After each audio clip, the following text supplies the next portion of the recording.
Olá, gente, tudo bem? A gente está aqui para falar... Pode passar, Edu? Eu passo aqui? Tá. Estamos aqui para falar de branding, de storytelling, e como isso influencia a vida real do mundo digital. Olha aí. A gente está muito acostumado em eventos de e-commerce, a gente está muito acostumado de falar de performance, de mídia, né, com ROI, ROAS, e resultado ali na veia, imediato, aquela história toda. Mas existem outras estratégias, e uma dessas estratégias, talvez a mais importante de todas, sejam as estratégias de branding, de storytelling, de experiência de marca, que são estratégias de médio e longo prazo. Elas são difíceis de rastrear, né, de indicar ali um resultado num curto prazo, mas elas são fáceis de perceber quando você consegue precificar melhor um produto seu, por exemplo, né? A geração de valor faz com que você possa fazer uma precificação melhor do seu produto, uma longevidade maior, uma fidelidade maior, etc, etc. Bom, para falar desse assunto, eu estou aqui com 3 convidados, vocês já estão lendo ali o nome. Márcio Calage, CMO da Vulcabras, várias marcas no guarda-chuva, vai falar hoje de Olímpicos. Esteban Sartorelli, CEO e co-founder da Dengo Chocolates, Dengo Chocolates maravilhosos.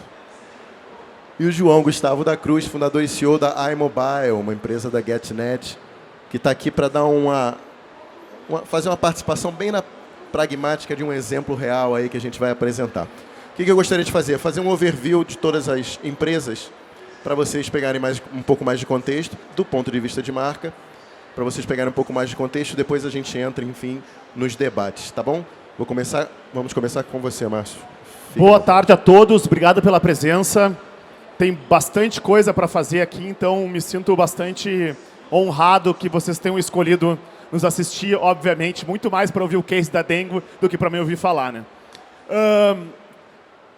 Eu queria trazer uma história, antes de falar de Olímpicos, ou falando junto de Olímpicos, de algo que eu acredito muito, que é sobre narrativa de marca, e no fim das contas, essa narrativa de marca acaba construindo valor. Eu acho que ou a gente vende valor, ou a gente vende preço, desconto, e cada vez mais a gente precisa trazer resultado para o que a gente vende, e a gente só vai conseguir vender a partir de boas histórias. São as histórias que constroem valor para a gente. Então, eu tenho DDA. Eu não sei se mais alguém aqui tem DDA. É muito complexo falar num ambiente assim, inclusive para mim. Mas, e aí, pensando no DDA, eu cheguei nesse conceito dessa sociedade desatenta, que tem mais um D para trazer esse conceito do DDA na nossa história, mas que fala basicamente que a gente vive de uma época de uma saturação de escolha, de uma saturação de informação, em que o nosso cérebro se desconecta, porque é um saco prestar atenção em tudo, né? E aí começa a vir o grande desafio nosso, porque o consumidor, as pessoas, elas não precisam de mais uma marca de roupa, de mais uma marca de tênis, elas não precisam de um infoproduto. Então, e a gente está criando um produto, a gente precisa vender um tênis, a gente quer vender um negócio. Onde é que está, então, o ponto mágico desse trabalho que a gente quer construir, né? Ou a gente vai construir algo relevante, ou ninguém vai prestar atenção na gente. Porque antigamente a gente tinha um núcleo centralizado de informação. Né? A gente tinha as informações vindo de um único lugar, que era um ponto de contato que poderia ser as grandes mídias, a TV, o rádio, o jornal, a revista, ou a vizinha, ou o vizinho. Agora os impactos são múltiplos. Ao mesmo tempo, isso nos traz uma enorme oportunidade quando a gente pensa que a sociedade ela está distribuída em rede. Então, eu posso encontrar pessoas parecidas comigo. E a partir do momento que eu encontro essas pessoas que são parecidas comigo, eu tenho mais chance de ter atenção dela. Então, de novo, a questão da história passa a ser fundamental, porque é a partir da história que a gente se conecta com as pessoas e com aquele grupo que está na nossa volta. E a partir disso, como é que a gente faz? A gente constrói um ponto de vista proprietário para as marcas. Nenhuma marca consegue ter valor se ela não tiver valor. E aí, no caso da Olímpicos, o nosso papel, a Olímpicos é a maior marca esportiva brasileira. A gente vende 15 milhões de pares de tênis por ano. é um dos únicos países do mundo que tem uma marca nacional do segmento esportivo líder de vendas nesse mercado, que é um dos mercados mais disputados do mundo. Como é que a gente faz isso? A gente entende que a gente tem um papel nessa história toda. A gente quer democratizar o acesso à alta performance. E aí, eu vou contar para vocês como é que a gente está construindo a nossa história. Como é que a gente está construindo a nossa história dentro da comunidade da corrida. Tem alguém morrendo aqui dentro, né, cara? Como é que eu vou... Se eu sou DDA, até eu preciso parar para ouvir o cara. Imagina vocês, né, meu? É uma montanha russa aqui dentro, sei, cara. Então, como é que a gente está construindo uma comunidade em torno da corrida? Eu espero que vocês estejam conseguindo me ouvir bem. Então, a gente construiu um circuito de corrida proprietário. Vou mostrar um vídeo para vocês depois. Mas o circuito de corrida proprietário era a oportunidade que a gente tinha de mostrar para o brasileiro coisas bacanas que existem no Brasil correndo. A gente fez uma corrida no Jalapão, uma corrida em Alter no Chão e uma corrida no Pantanal. Era uma oportunidade que a gente tinha de levar 400 pessoas e produzir conteúdo sobre elas. Produzir histórias sobre elas. E com isso elas conheciam a marca, elas conheciam o tênis. E eu rompia o momento de atenção. A pessoa está distraída no mundo, vivendo a vida dela. Eu trago ela para dentro da minha bolha. E aí eu consigo conversar, apresentar tecnologia. O cara diz, porra, não sabia que esse produto era tão bom. 2, a gente co-criou um tênis com a comunidade da corrida. A gente levou essas pessoas para o nosso centro de desenvolvimento de produto em Parobé e co-criamos o tênis a partir daquilo que as pessoas achavam que eram importantes que um tênis tivesse. Nisso nasceu o Corre 1, que é considerado o melhor tênis de corrida que já tinha sido feito no Brasil, e nós lançamos na semana passada o Corre 2 na Maratona de São Paulo. 3, comunidade, história, pandemia estourou. Professores de educação física, grupos de corrida. Esses caras, eles precisam do contato com as pessoas para ganhar dinheiro. São profissionais liberais. Estourou a pandemia. O que a gente fez? Criou um programa de afiliados, mas que se chamava Corre Junto. A ideia era encontrar uma maneira de gerar renda extra para todos aqueles profissionais que tinham sido duramente abalados com a perda da sua receita. Então, ao invés dessa comunidade corredora que em algum momento está consumindo, agora eu estou remunerando. Eu estou construindo um ciclo dessa história com ela e a partir disso ela vai e ela vende os tênis e ganha uma comissão da marca. A gente criou a Escola do Corre para formar esses profissionais, para ensinar eles a vender online, porque obviamente o cara era personal trainer e não vendedor. Então a gente construiu um ciclo muito bacana nesse momento. E agora na Maratona de São Paulo, de alguma maneira, a gente viveu o ápice da relação com a comunidade. A gente lançou o Corre 2, que tinha sido tênis cocriado, o Corre 1 cocriado, agora o Corre 2, que foi cocriado ao longo da pandemia, e a gente lançou o primeiro tênis com placa de grafeno do mundo. A Olímpicos tem um preço médio de aproximadamente 200, 250 reais. Corre 2, 500 reais. Corre grafeno, 700 reais. A gente deu sold out no site em 3 dias. Com eventos para a comunidade, apresentando o produto, contando a história, e essas pessoas amplificando a história da marca para o consumidor final. Aí agora, quando a gente... e aí, para culminar a história, a gente, dos 10 lugares, dos 5 primeiros lugares do masculino e dos 4 primeiros lugares do feminino, o Corre Grafeno subiu no pódio. Mas isso eu conto e mostro para vocês ali na frente, quando a gente continuar. Obrigado, Márcio. Cara, o pessoal até gritou ali de emoção. Foi por sua causa. Vamos lá, o Estevão vai falar um pouco da Dengo. Não Boa tem tarde, chocolate. pessoal. Tem chocolate para distribuir hoje, não? Vai. Vai, Na né? semana de Páscoa todo mundo tem Dengo de graça. Brincadeira. Prazer estar com vocês, meu primeiro VTEX Day. Espero que não seja o último. Tem sido um prazer estar com vocês aqui. Rapidamente, eu sou Estevão Sartorelli, sou CEO da Dengo Chocolates. E é uma oportunidade, a convite da VTEX, falar sobre branding e storytelling, né? E só deixando aqui na mesma página, né? O que é a Dengo? porque certamente uma marca tão nova como a Dengo, que existe só há 4 anos, muitos de vocês talvez não conheçam. Por exemplo, a título de curiosidade aqui. Aqui quem já comeu um Dengo? Levanta a mão. Tá bem, hein? Estamos bem, o awareness da Dengo está em alta, mas ainda, gente, isso não é o retrato da população brasileira. E o que a gente diz na Dengo é que mais do que um mundo de marcas, o mundo não precisa de mais marcas. O que o mundo precisa são de negócios que estejam comprometidos com as mudanças socioambientais que o mundo carece. Se vocês nunca leram os Objetivos do Desenvolvimento Sustentável, deixo aqui o convite. São aí mais de 17 metas, 17 objetivos com mais de 147 metas, que mostram o desafio colossal que nós temos como sociedade para a gente continuar sobrevivendo. E a Dengo nasce há 4 anos com esse objetivo, de mais do que ser uma marca de chocolates, é ser um movimento da mudança da cadeia cacau-chocolate do Brasil e um case para o mundo.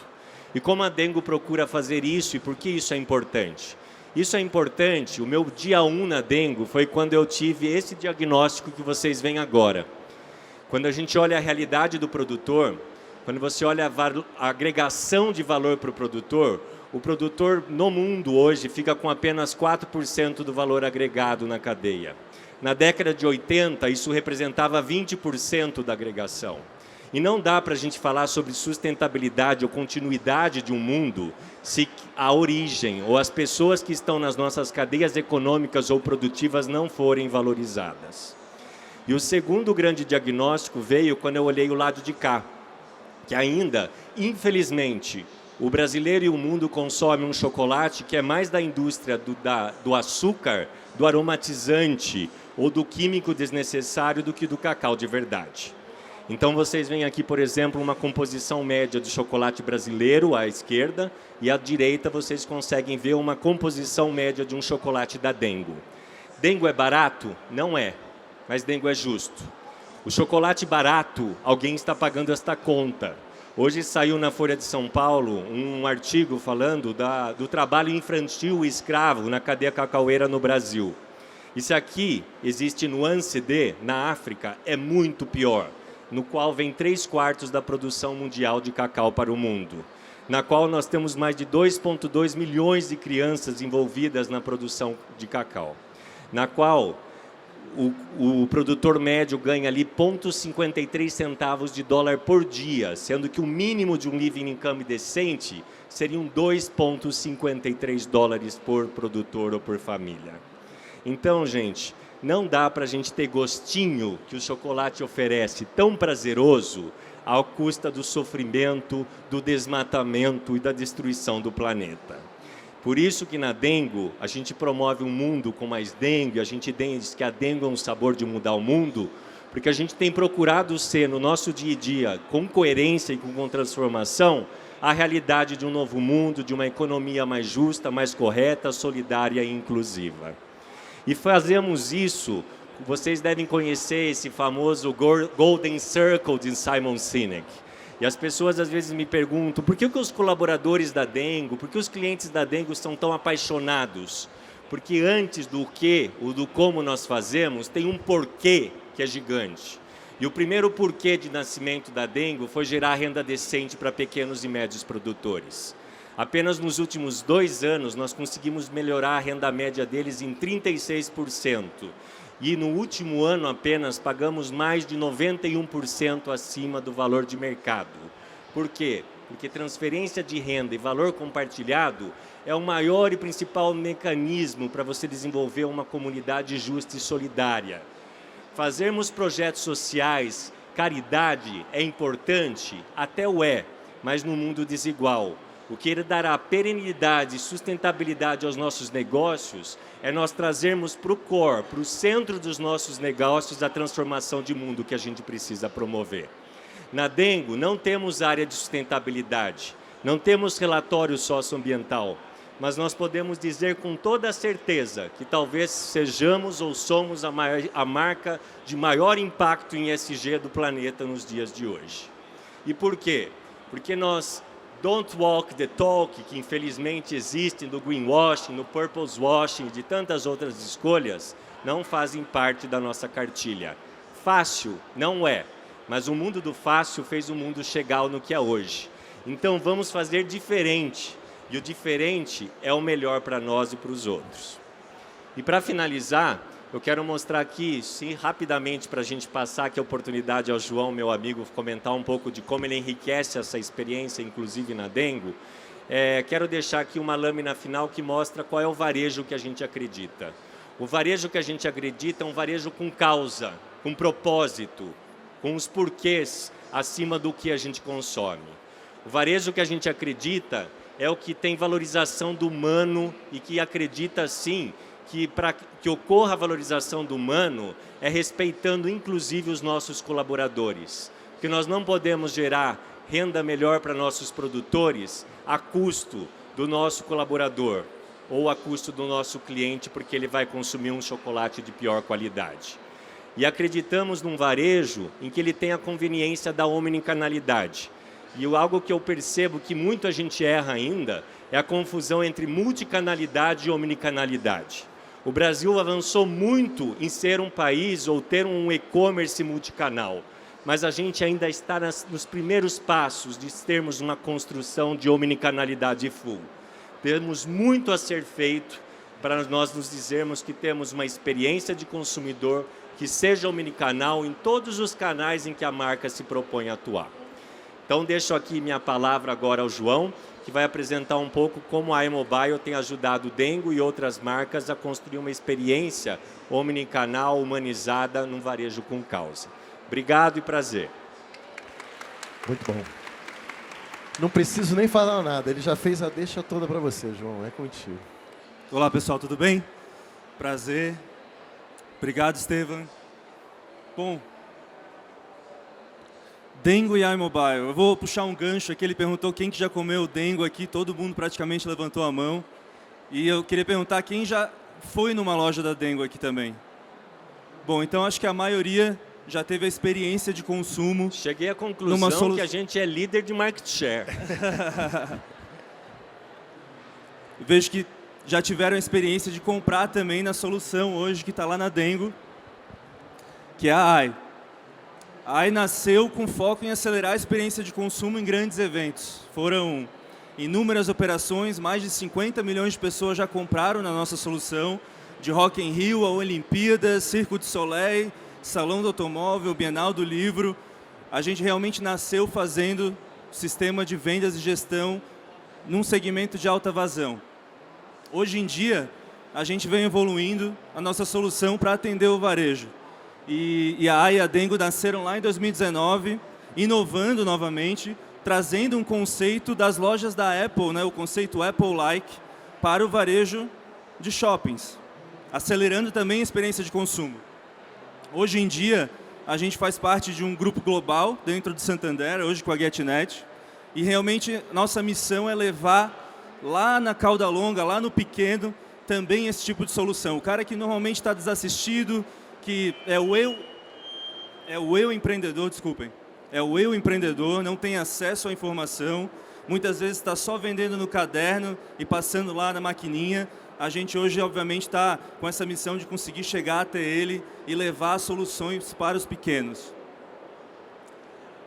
O que a gente fez com a Dengo, né? Trouxemos, na verdade, extinguimos o caixa físico, aquelas filas incessantes em feriados, e colocamos caixas móveis em todos os atendentes, né? Para que eles pudessem, obviamente, atender vocês melhores, de ponta a ponta. Fazer um atendimento fluido, personalizado, onde cada vez mais, munido de dados, a gente consegue entender quem é esse cliente e atender ele de forma personalizada. Hoje, os vendedores da Dengo, além de serem ótimos vendedores e terem um produto totalmente diferenciado, conseguem, através da tecnologia, estão munidos na tecnologia para, obviamente, prover um serviço também diferenciado. A gente trouxe, junto com isso, ações de fidelização.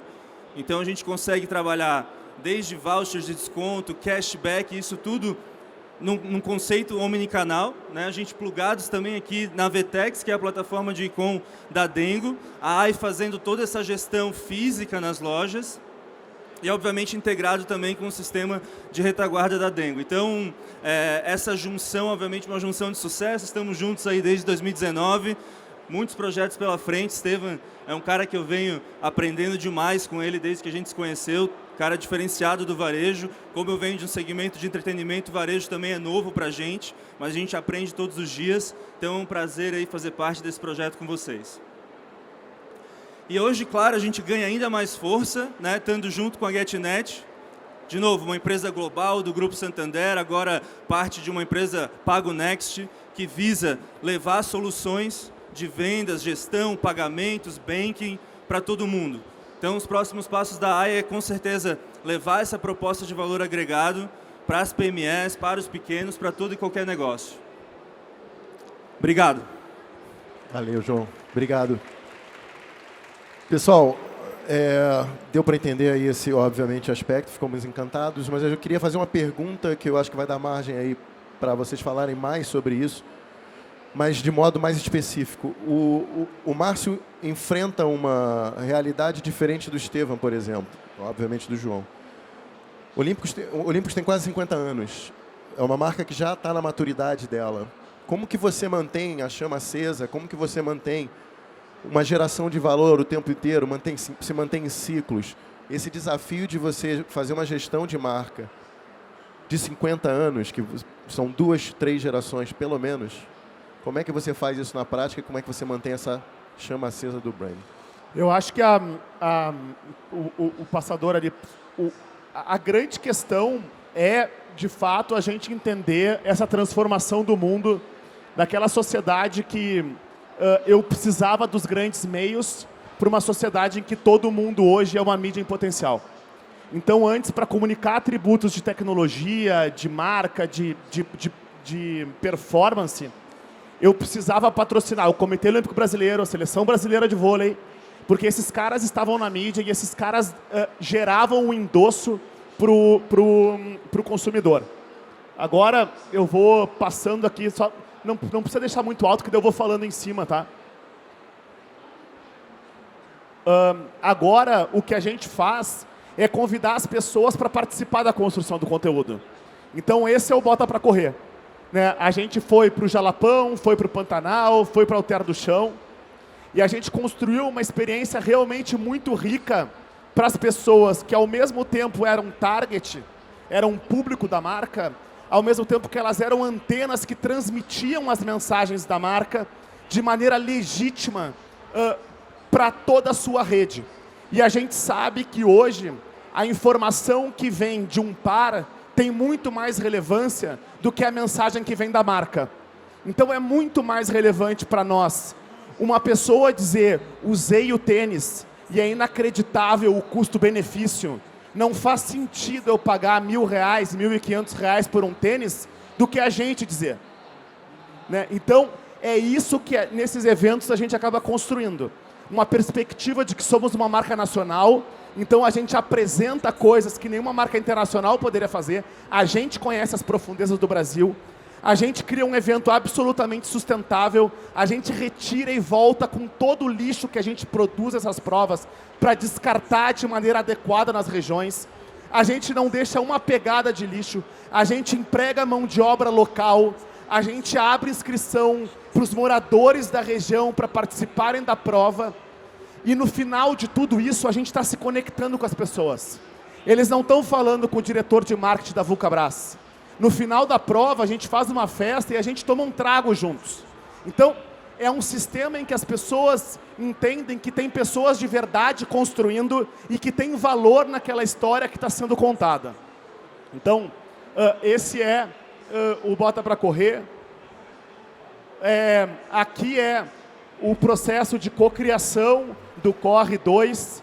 Então, a gente convidou os especialistas para ir para dentro da empresa, e essas pessoas que vão contar a história de que a Vulcabras, a Olímpicos, tem capacidade de desenvolver tênis e tecnologia de igual para igual com as marcas internacionais. Não é mais nós que estamos falando. São influenciadores de corrida, são mestres em biomecânica, são atletas, são lojistas que participam do processo com a gente e que depois carregam essa história no nosso lugar. Junto com isso, a gente fez uma parceria com a Universidade de São Paulo para testar o tênis de maneira isenta dentro do laboratório de biomecânica da USP.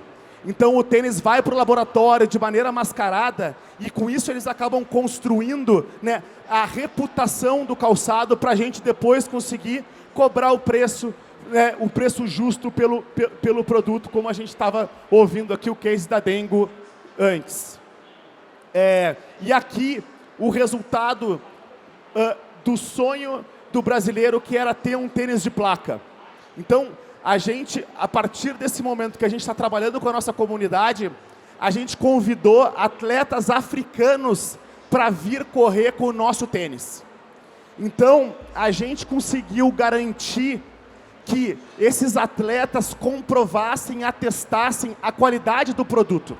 Né? O produto, o tênis de placa hoje é o que existe de mais desejado pelo consumidor.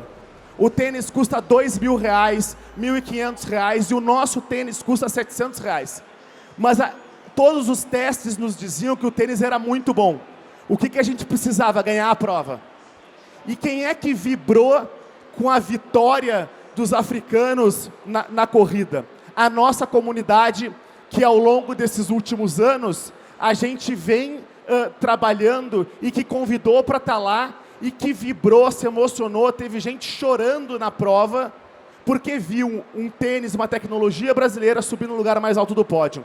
Então, eu trouxe esses exemplos, existem vários outros. A gente levou um maratonista para entregar para o primeiro corredor, é isso aqui, né?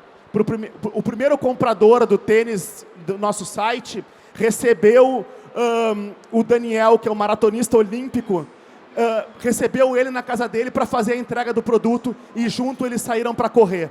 Então, o pensamento de comunidade, o pensamento de produção de histórias que depois viram conteúdo e a gente distribui pelas redes sociais, é, na nossa visão, o jeito que a gente tem hoje de construir valor para a marca. Obrigado. Perfeito. Muito bom. O desafio do Estevam já é diferente. Ele falou que tem 4 anos de marca e aí ele está numa curva, apesar de daqui ele ser dominante, ele está numa curva de crescimento, está indo para... começando a escalar. Eu trouxe o fã-clube. Boa. Os Dengo Lovers estão todos aqui. Exatamente. Como é que você faz isso? O teu desafio é diferente, né? Você tem menos funding, você tem que fazer as coisas... Você tem que gerar muito mais awareness, a Olímpicos já tem. Você tem que trabalhar awareness, é diferente. São desafios diferentes.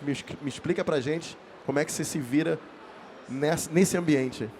Que é saturadíssimo, né? Chocolate. Sem dúvida. É uma categoria que tem uma presença gigante de marcas e players globais, inclusive. E sem dúvida, fazer parte disso é desafiador. E não são poucos os desafios. Empreender no Brasil já não é fácil. Ser uma marca de 4 anos e que tem uma pujança e um sonho de mudar o mundo se torna ainda maior. Mas o primeiro deles, eu acho que você tocou bem, Edu, que é o awareness, né? E awareness, ou conhecimento de marca, é algo que você pode até comprar isso, né, via mídia. Mas a mídia é cada vez mais cara. Se não for feita de uma forma correta, ela não é autêntica e genuína. E eu digo que tem um grande divisor de marca ou de negócio entre o que é um negócio de impacto social e de marcas que tem algum compromisso, que é, se você tem R$1 para investir, o quanto que você investe na causa e quanto que você investe no marketing da causa. Um negócio de impacto social como a Dengo, nós somos proibidos de investir mais na comunicação, no ganho de awareness, do que na causa com o produtor ou com a cadeia produtiva. Isso é coerência. Quando a gente estava falando há pouco de branding, eu acredito que coerência está no cerne das marcas que walk the talk. Um outro elemento que é um desafio para nós, e isso é válido principalmente para o Brasil, é o nível educacional que a gente possui.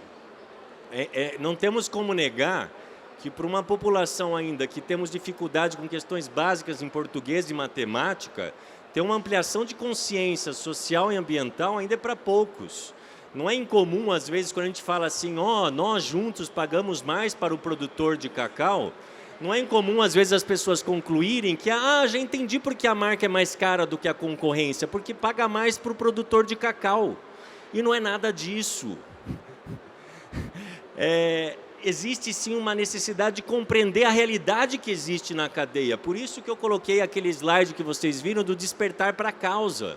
Quando a gente entende que o produtor não ganha o mínimo para ele sustentar uma família de 3 a 4 pessoas, porque ele ganha em média R$550 por mês, e que o consumo do chocolate do Brasil ainda leva 55% de açúcar, daí vocês entendem, Katsu, nós como consumidores e o produtor, ele está fora dessa demanda, mas isso tem um olhar de educação que é chave. Então este, sem dúvida, por que as pessoas não entendem a proposta de valor ou acham cara? Porque não tem um grau educacional, um nível de consciência social, ambiental, suficientes para enxergar valor, enxergam custo. E terceiro e menos importante, eu acho que aí é uma discussão que eu poderia ficar horas aqui discutindo com vocês, é sem dúvida uma questão de acesso. Infelizmente, um produto sustentável e ético ainda ele não é para todos.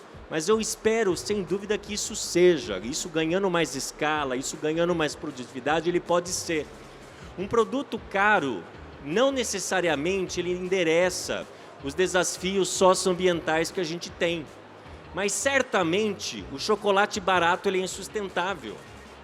A conta está sendo paga pelo produtor, está sendo paga pela saúde pública, na qual nós temos um consumo de açúcar 3 vezes mais do que o recomendado pela OMS, e que nós temos uma população hoje que, para quem nasceu do fome zero, hoje a gente tem problema da obesidade zero, né? Que 3/4 da população nos Estados Unidos, então nem se fale.